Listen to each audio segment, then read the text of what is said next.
ವಾಗ್ದೇವಿಯ ಬಳಿಕ ಬೇಡುವುದ ಜಯವು. ಕುಮಾರವ್ಯಾಸ ಭಾರತ ನಾಂದಿಪದ್ಯವನ್ನು ಸ್ಮರಿಸಿ ಸಾಹಿತ್ಯ ಕಲಾವೇದಿಕೆ 7ನೇ ಆವೃತ್ತಿಯ ಇವತ್ತಿನ ಕಾರ್ಯಕ್ರಮಕ್ಕೆ ತಮಗೆಲ್ಲರಿಗೂ ತುಂಬ ಹೃದಯದ ಸ್ವಾಗತವನ್ನು ಕೋರ್ತಾ, ಇವತ್ತಿನ ಕಾರ್ಯಕ್ರಮದಲ್ಲಿ ಮಾಸ್ತಿ ವೆಂಕಟೇಶ್ ಅಯ್ಯಂಗಾರ್ ಅವರ ಕುರಿತು ಮಾಸ್ತಿ ಕನ್ನಡದ ಆಸ್ತಿ ಎಂಬ ವಿಷಯದ ಕುರಿತು ವಿಶೇಷ ಉಪನ್ಯಾಸವನ್ನು ಏರ್ಪಡಿಸಲಾಗಿದೆ. ಇವತ್ತಿನ ಕಾರ್ಯಕ್ರಮದ ವಿಶೇಷ ಉಪನ್ಯಾಸವನ್ನು ನೀಡಲಿಕ್ಕೆ ಆಗಮಿಸಿರುವಂತಹ ಪ್ರೊಫೆಸರ್ ಗಿರೀಶ್ ಪಂತರ್ ಅವರು ವೇದಿಕೆಗೆ ಬರಬೇಕು ಅಂತ ಅವರಿಗೆ ವಿನಂತಿಯನ್ನು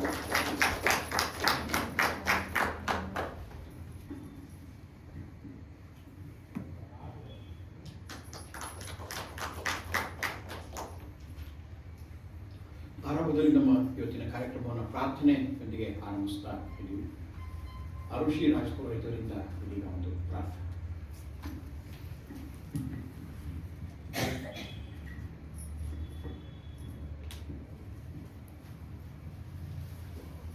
देहि देहि शारदा ज्ञानं देहि सर्वदा, देहि देहि शारदा ज्ञानं देहि सर्वदा, प्रेमरूपिणि शारदा भक्तिं देहि सर्वदा, प्रेमरूपिणि शारदा भक्तिं देहि सर्वदा, देहि देहि शारदा ज्ञानं देहि सर्वदा, योगरूपिणि शारदा योगं देहि सर्वदा, योगरूपिणि शारदा योगं देहि सर्वदा, बुद्धिरूपिणि शारदा मोक्षं देहि सर्वदा,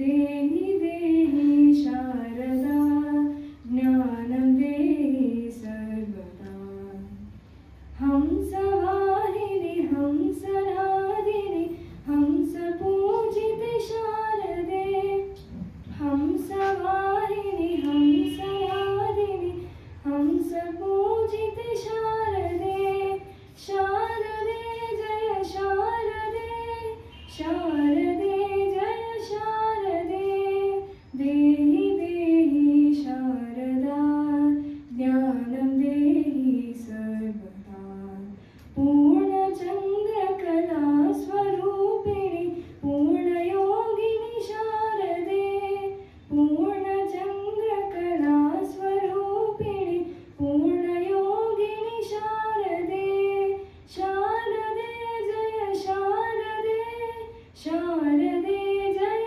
शारदे, देहि देहि शारदा ज्ञानं देहि सर्वदा, देहि देहि शारदा ज्ञानं देहि सर्वदा, ज्ञानं देहि सर्वदा, ज्ञानं देहि सर्वदा.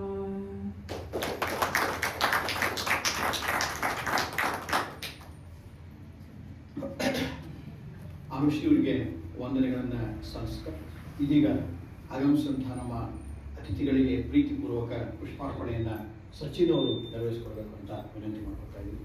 ಸಚಿನ್ ಅವರು ಆಗಮಿಸಿ ನಮ್ಮ ಇವತ್ತಿನ ಅತಿಥಿ ಉಪನ್ಯಾಸಕರಾದಂತಹ ಪ್ರೊಫೆಸರ್ ಗಿರೀಶ್ ಪಂತರ್ ಅವರಿಗೆ ಸ್ವಾಗತವನ್ನು ಕೊಡಬೇಕಾಗಿ ವಿನಂತಿಸ್ತಾರೆ.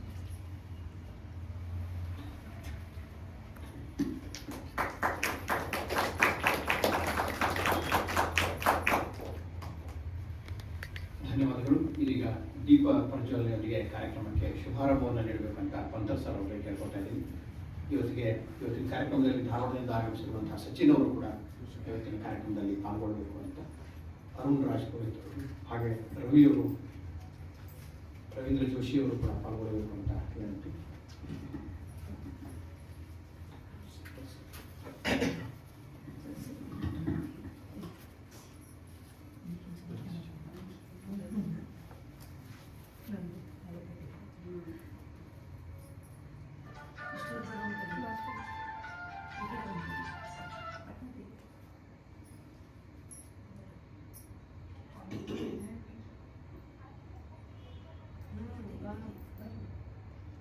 Easy.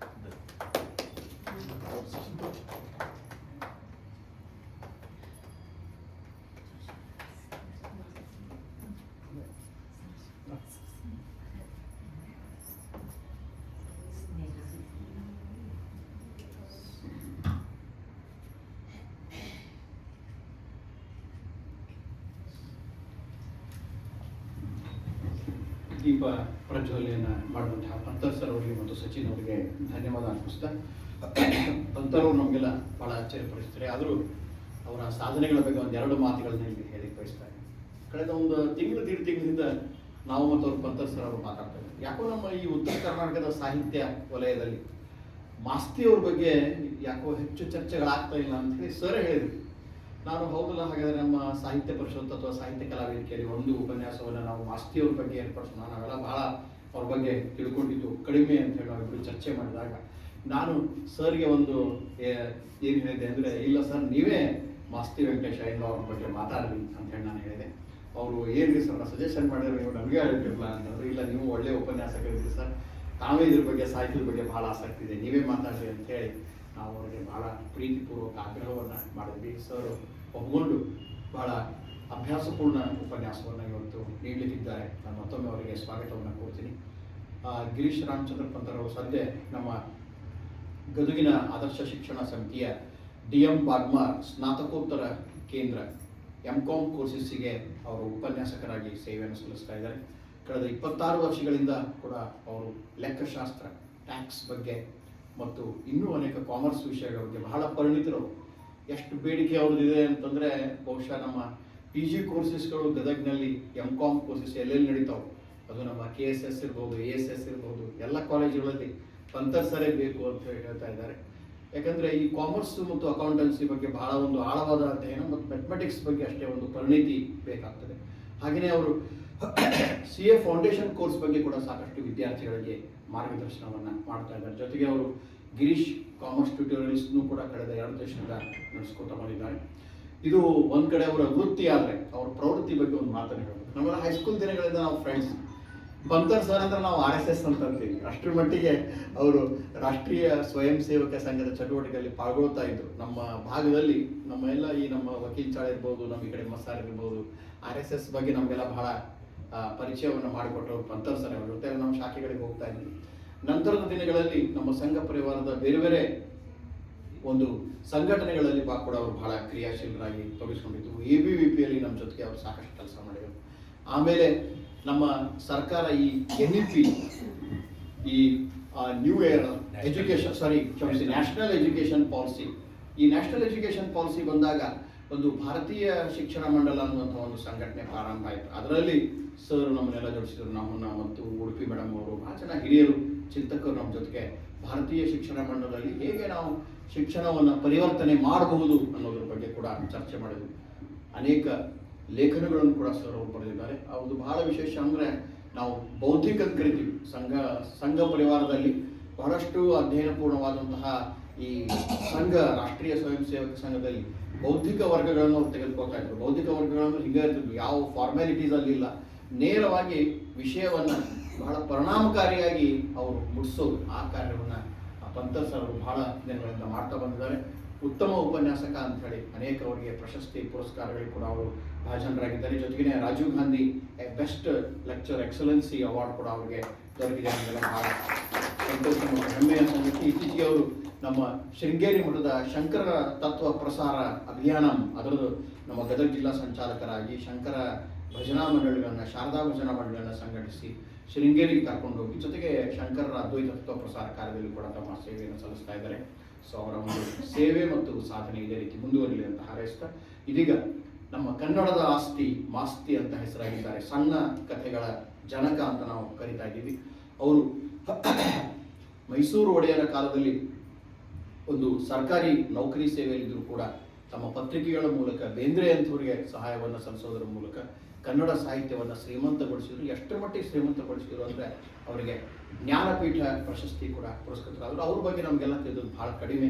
ಅದನ್ನು ಅವೆಲ್ಲ ಇವತ್ತು ನಮ್ಮ ಪಂತರ್ ಸರ್ ಅವರ ಧ್ವನಿಯಿಂದ ನಾವೆಲ್ಲ ಆಲಿಸೋಣ ಅನ್ನುವಂಥ ಮಾತುಗಳನ್ನ ಹೇಳ್ತು ಮತ್ತೊಮ್ಮೆ ತಮಗೆಲ್ಲ ಸ್ವಾಗತ ಕೋರಿ, ಇದೀಗ ಪಂತರ್ ಸರ್ ಅವರು ಮಾಸ್ತಿ ವೆಂಕಟೇಶ್ ಅಯ್ಯಂಗಾರ್ ಅವರ ಕುರಿತು ಉಪನ್ಯಾಸವನ್ನು ನೀಡಬೇಕಂತ ಅವರಿಗೆ ವಿನಂತಿ ಮಾಡ್ತೀನಿ.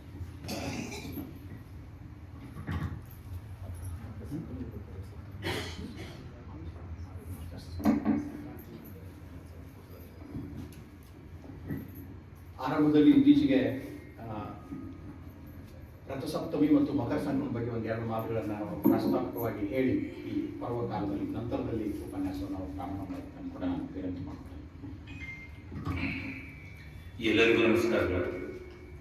ಆದರಣೀಯ ಹಿರಿಯರೇ ಹಾಗೂ ಇಲ್ಲಿ ನಡೆದಂಥ ಎಲ್ಲ ಸಾಹಿತ್ಯ ಕಲಾ ಆಸಕ್ತರಿಗೆ ಹಾಗೂ ನನ್ನ ನೆಚ್ಚಿನ ಸ್ನೇಹಿತರಿಗೆ ಹಾಗೂ ತಾಯಂದಿರೆ ಹಾಗೂ ಸೋದರಿ,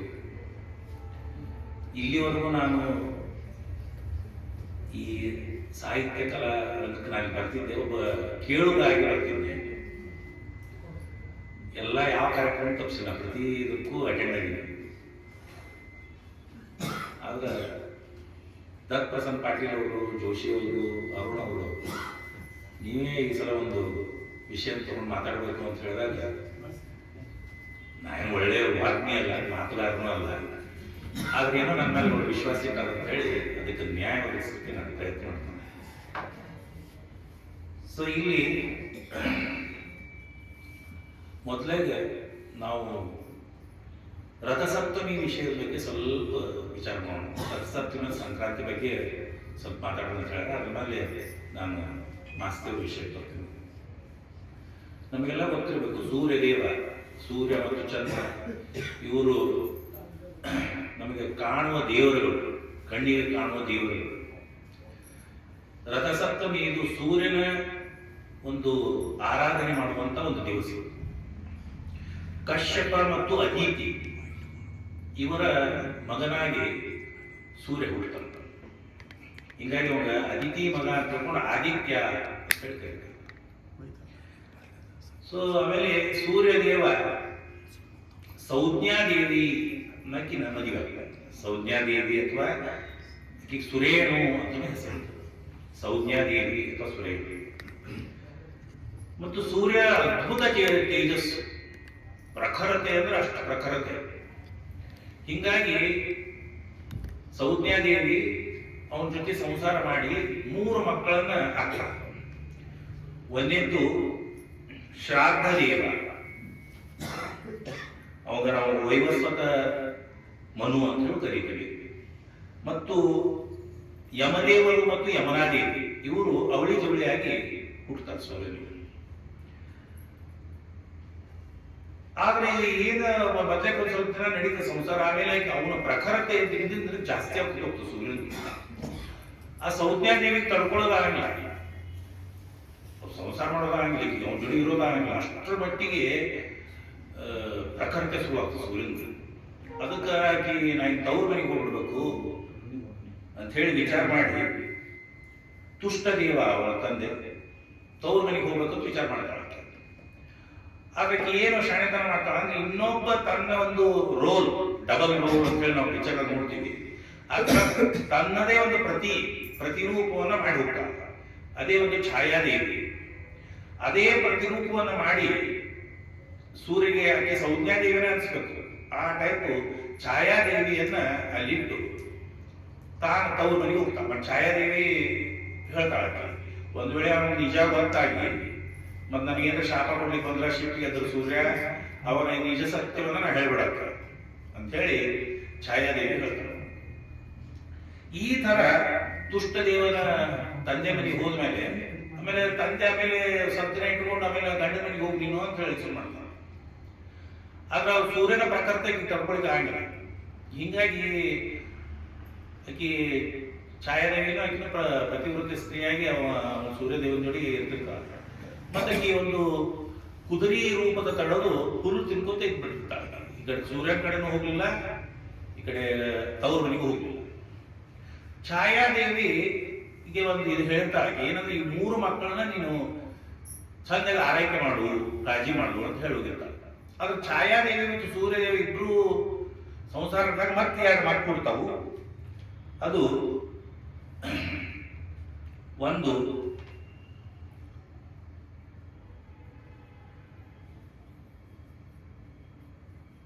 ಸಾವರ್ಣಿ ಮನು ಅಂತ ಹೇಳಿ ಒಬ್ಬ ಮಗ ಹುಡ್ತಾನೆ. ಸಾವರ್ಣಿ ಮನು, ಇನ್ನೊಂದು ಶನೇಶ್ವರ. ಇವಿಬ್ರು ಮಕ್ಕಳು ಛಾಯಾದೇವಿ ಅಂತ ಹುಟ್ಟುತ್ತಾರೆ. ಈ ಹುಟ್ಟಿದ ಮೇಲೆ ಆಕಿಗೆ ಮದ್ಯಕ್ಕೆಲ್ಲ ಚಲೋ ನೋಡ್ಕೊತಿರ್ತಾಳ. ತನ್ನ ಸ್ವಂತ ಮಕ್ಕಳು ಹುಟ್ಟಿದ ಮೇಲೆ ಆಕಿಗೆ ಮಲ್ತಾಯ ಆಗ್ತಾಳ, ಅವು ಮಲ್ತಾಯ ಮಕ್ಕಳು ಆಗ್ತಾಳ. ಹಿಂಗಾಗಿ ಕಾಳಜಿ ಮಾಡ್ತಾರಂಗಿಲ್ಲ. ಒಂದ್ಸಲ ಏನೋ ಒಂದು ಜಗಳ ಬಂದ್ಬಿಡ್ತದ, ಆ ಯಮದೇವ ಆಕಿಗೆ ಕಾಲು ಇಟ್ಟು ಬಿಡ್ತಾನ. ಹೊಡಿಬೇಕಂತಲ್ಲ, ಒಟ್ಟೇನು ಸಿಟ್ಟಿದ್ ಕಾಲ ಅಕ್ಕಿ ಶಾಪ ಕೊಟ್ಬಿಡ್ತಾವ, ನಿನ್ನ ಕಾಲು ಬಿದ್ದು ಹೋಗ್ಲಿ ಅಂತ ಹೇಳಿ ಛಾಯಾದೇವಿ. ಸೊ ಹಿಂಗಾಗಿ ಯಮದೇವ ಆಕೆ ಸೀದಾ ಸೂರ್ಯನ ಹತ್ರ ಬರ್ತಾವ. ಈಗ ನನಗೆ ಹಿಂಗೆ ಮಾಡಿದ್ದು ಹಂಗೆ ಮಾಡಿದ್ದು ಅಂತ ಹೇಳಿ ಸೂರ್ಯದೇವಿಗೆ ಹೇಳ್ತಾರೆ. ಅವಾಗ ಛಾಯಾದೇವಿಯನ್ನ ಸೂರ್ಯ ಕರೆಸ್ತಾರೆ. ಕರೆಸಿದ ಮೇಲೆ ಛಾಯಾದೇವಿ ಸೂರ್ಯನು ಸಿಟ್ಟಿಗೆದ್ದು ಆಕಿನ ಶಿಕ್ಷೆ ಕೊಡ್ಲಿಕ್ಕೆ ನೋಡ್ತಾನ. ಅವಾಗ ಆಕಿ ತನ್ನ ಎಲ್ಲ ನಿಜವಾದ ಒಂದು ಸಂಗತಿಯನ್ನು ಹೇಳ್ಬಿಡ್ತಾನೆ. ಹಿಂಗ ಸಂಜ್ಞಾದೇವಿ ಅಲ್ಲ, ನಾನು ಸಂಜ್ಞಾದೇವಿಯ ಪ್ರತಿರೂಪ ಛಾಯಾದೇವಿ ಅಂತ ಹೇಳಿ.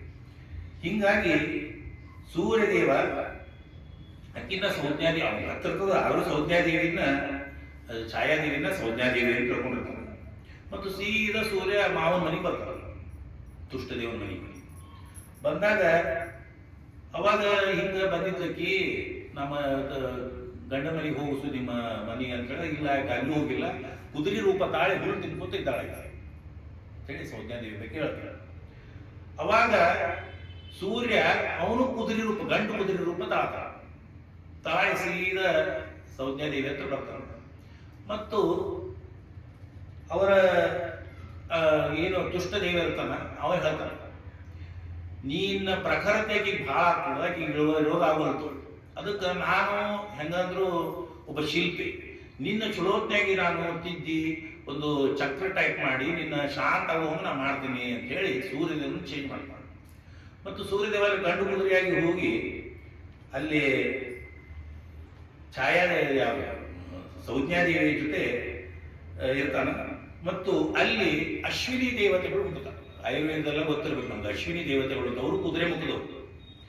ಈ ತರ ಅಶ್ವಿನಿ ದೇವತೆಗಳ ಜನನ ಸೂರ್ಯ ಮತ್ತು ಸಂಜ್ಞಾದೇವಿ ಕುದುರೆ ರೂಪದಲ್ಲಿ ಆಗ್ತದೆ. ಇದಿಷ್ಟು ಸೂರ್ಯದೇವರ ಒಂದು ಕಥೆ ಆಗ್ತದೆ. ಹೀಗಾಗಿ ಸೂರ್ಯ ಒಬ್ಬ ಮಕ್ಕಳು ಅಶ್ವಿನಿ ದೇವತೆಗಳು. ಸೊ ಹೀಗಾಗಿ ವರುಣ, ಸೂರ್ಯ ಮತ್ತು ಅಶ್ವಿನಿ ದೇವತೆಗಳು ಇವು ಮೂರು ನಮ್ಮ ಜೀವನಕ್ಕೆ ಬೇಕೇ ಬೇಕು. ಸೂರ್ಯ ನಮಗೆ ಉಷ್ಣ ಸಲುವಾಗಿ ಸೂರ್ಯ ಬೇಕು, ವರುಣ ತಂಪಿನ ಸಲುವಾಗಿ ಬೇಕು, ಮತ್ತು ಮೆಡಿಸಿನ್ ಸಲುವಾಗಿ ಅಶ್ವಿನಿ ದೇವತೆಗಳು ಬೇಕು. ಹೀಗೆಲ್ಲ ಆಯುರ್ವೇದದಲ್ಲಿ ಬರ್ತದೆ. ಈ ತರ ವಿಟಮಿನ್ ಡಿ ಕೊಡುವಂತಹ ಒಂದು ಸೂರ್ಯ ನಮಗೆ ದೇವರು. ಹೀಗಾಗಿ ಓಂ ಮಿತ್ರ ರವಿಸೂರ್ಯ ಕಾಮ ಖಗಪೂಷ್ಣ ಹಿರಣ್ಯ ಗರ್ಭ ಮರೀಚಾದಿತ್ಯ ಸವಿತ್ರೆ ಅರ್ಥ ಭಾಸ್ಕರೇಭ್ಯೋ ನಮಃ.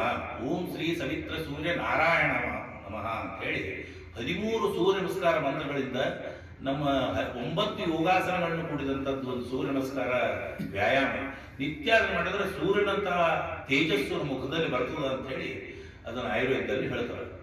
ಸೊ ಅದೇ ತರ ಸೂರ್ಯನ ಬಗ್ಗೆ ಸಾಕಷ್ಟು ಮಂತ್ರಗಳು. ನಮಸ್ಕಾರ ಏ ಕುರುವಂತಿ ದಿನೇ ದಿನೇ ದೀರ್ಘ ಆಯುಂ ಬಲಂ ವೀರ್ಯಂ ತೇಜಸ್ಶಾಂತ ಜಾಯತೆ ಅಕಾಲ ಮೃತ್ಯು ಹರಣಂ ಸರ್ವ ವ್ಯಾಧಿ ನಿವಾರಣಂ ಸೂರ್ಯ ಪಾದೋದಕಂ ತೀರ್ಥಂ ಜಠರೇ ಧಾರಯಾಮ್ಯಹಂ ಅಂತ ಹೇಳಿ ಸೂರ್ಯನ ಒಂದು ಸ್ತುತಿ ಬರ್ತದೆ. ಈ ತರ ಸೂರ್ಯ ದೇವ ನಮಗ ನಿತ್ಯ ಒಂದು ಆರೋಗ್ಯ ಕೊಡುವಂತಹ ದೇವ ಇರೋದ್ರಿಂದ ರಥಸಪ್ತಮಿಯ ದಿನ ನಾವು ಸೂರ್ಯನನ್ನ ಆರಾಧನೆ ಮಾಡೋದು. ಅದರ ತರ ಮುಂದೆ ಬರುವಂಥದ್ದು ಸಂಕ್ರಾಂತಿ. ಸಂಕ್ರಾಂತಿ ಇದು ಒಂದು ವಿಶೇಷ ಹಬ್ಬ ಸಂಕ್ರಾಂತಿ. ಸೊ ಭಾರತೀಯ ಸಮಾಜದಲ್ಲಿ ಪ್ರತಿದಿನವೂ ಹಬ್ಬವೇ. ಕ್ಯಾಲೆಂಡರ್ ನೋಡ್ರಿ ನೀವು, ಏನಾರ ಒಂದು ರಥ ಜಾತ್ರೆ ಏನಾರ ಒಂದು ಇದ್ದ ಇರ್ತದೆ ಕ್ಯಾಲೆಂಡರ್ ನೋಡ್ರಿ. ಹಂಗ ಭಾರತೀಯ ದಿನವಾರದಲ್ಲಿ ಪ್ರತಿ ಹಬ್ಬನೂ ಸಂಕ್ರಾಂತಿ, ಸಮ್ಯಕ್ ಕ್ರಾಂತಿ. ಕ್ರಾಂತಿ ಅಂತಂದ್ರ ಈ ಎವಲ್ಯೂಷನ್ ಅಂದ್ರೆ ಬೆಳವಣಿಗೆ, ಕ್ರಾಂತಿ ಅಂದ್ರೆ ರೆವಲ್ಯೂಷನ್. ಆ ತರ ಸಮ್ಯಕ್ ಕ್ರಾಂತಿ ಒಂಥರ ಕ್ರಾಂತಿ. ಎಲ್ಲಿ ಕ್ರಾಂತಿ ಅಂತಂದ್ರ ನಿಸರ್ಗದಲ್ಲಿ ಆಗುವಂತ ಕ್ರಾಂತಿ, ನಿಸರ್ಗದಲ್ಲಿ ಆಗುವಂತ ಬದಲಾವಣೆ. ಸೊ ನಾವೆಲ್ಲ ಗೊತ್ತಿರಬೇಕು, ಚಂದ್ರಮಾನ, ಸೂರ್ಯಮಾನ, ಸೌರ್ಯಮಾನ ಮತ್ತು ನಕ್ಷತ್ರಮಾನ, ಈ ಮಾನಗಳ ಮೇಲೆ ಅಳತೆಯನ್ನು ಮಾಡ್ತೀವಿ ನಾವು. ಸೊ ಆ ಥರ ಕಾಲಮಾನಗಳು. ಸಂಕ್ರಾಂತಿ ಇದು ಉತ್ತರಾಯಣದ ಪುಣ್ಯಕಾಲ. ಸೂರ್ಯ ಮಕರ ರಾಶಿಗೆ ಪ್ರವೇಶ ಮಾಡುವ ಕಾಲ, ಅದಕ್ಕೆ ನಾವು ಮಕರ ಸಂಕ್ರಮಣ ಅಂತ ಹೇಳ್ತೀವಿ. ಮತ್ತು ಈ ದಿನ ಹಗಲು ಜಾಸ್ತಿಯಾಗಿ ರಾತ್ರಿ ಕಡಿಮೆ ಆಗ್ತಾ ಹೋಗ್ತದೆ, ಮತ್ತು ಚಳಿ ಕಡಿಮೆ ಆಗ್ತಾ ಹೋಗ್ತದೆ. ಮತ್ತು ಚಳಿ ಏನೊಂದು ಸ್ನಿಗ್ಧ ಎಳ್ಳು, ಆ ಆ ಎಳ್ಳು ಮತ್ತು ಬೆಲ್ಲವನ್ನು ತಿನ್ನೋದು. ಬರೀ ಎಳ್ಳು ತಿಂದು ಪಿತ್ತ ಆಗ್ತದೆ ಅಂತೇಳಿ ಅದ್ರ ಜೊತೆ ಬೆಲ್ಲ ಸೇರಿಸಿ ಎಣ್ಣೆ ಅಂಶ ಬರಬೇಕು ದೇಹದೊಳಗೆ ಅಂಥೇಳಿ ಮಕರ ಸಂಕ್ರಾಂತಿ ದಿನ ಎಳ್ಳು ಬೆಲ್ಲ ಶೇಂಗಾ ಉಂಡಿ ಅಥವಾ ಶೇಂಗಾ ಹೋಳಿಗೆ ಎಳ್ಳು ಹೋಳಿಗೆ ಇವೆಲ್ಲ ಮಾಡುವಂಥ ಪದ್ಧತಿ ಬೆಳೀತದೆ. ಮತ್ತು ಸಂಕ್ರಾಂತಿ ದಿನ ನಾವು ಎಳ್ಳು ಬೆಲ್ಲ ತಗೊಂಡು ಒಳ್ಳೆ ಮಾತಾಡಿದ್ರೆ ಅಂತ ಹೇಳಿ ಈ ಥರ ಎಲ್ಲ ಮಾಡ್ತೀವಿ. ಅದಕ್ಕೆ ಜಗತ್ ಸರ್ವೇ ಅಂದ್ರೆ ಜ್ಞಾನದ ಬೆಳಕನ್ನು ಹರಡಿಸುವಂಥ ಒಂದು ಹಬ್ಬನೇ ಸಂಕ್ರಾಂತಿ. ಸುಗ್ಗಿ ಎಲ್ಲ ಆಚರಿಸುವಂಥ ಹಬ್ಬ ಅದು ಸಂಕ್ರಾಂತಿ. ಈ ಥರ ರಥಸಪ್ತಮಿ ಮತ್ತು ಸಂಕ್ರಾಂತಿ ಇವೆರಡು ಹಬ್ಬಗಳು ನಮ್ಮ ಸಮಾಜದಲ್ಲಿ ಹಾಸು ಹುಕ್ಕಾಗಿ ಹೋಗಿವೆ. ಪ್ರತಿಯೊಬ್ಬರು ರಥಸಪ್ತಮಿಯನ್ನು ಆಚರಿಸ್ತಾರೆ ಮತ್ತು ಸಂಕ್ರಾಂತಿಯನ್ನು ಆಚರಿಸ್ತಾರೆ. ಇಷ್ಟು ಸಂಕ್ರಾಂತಿ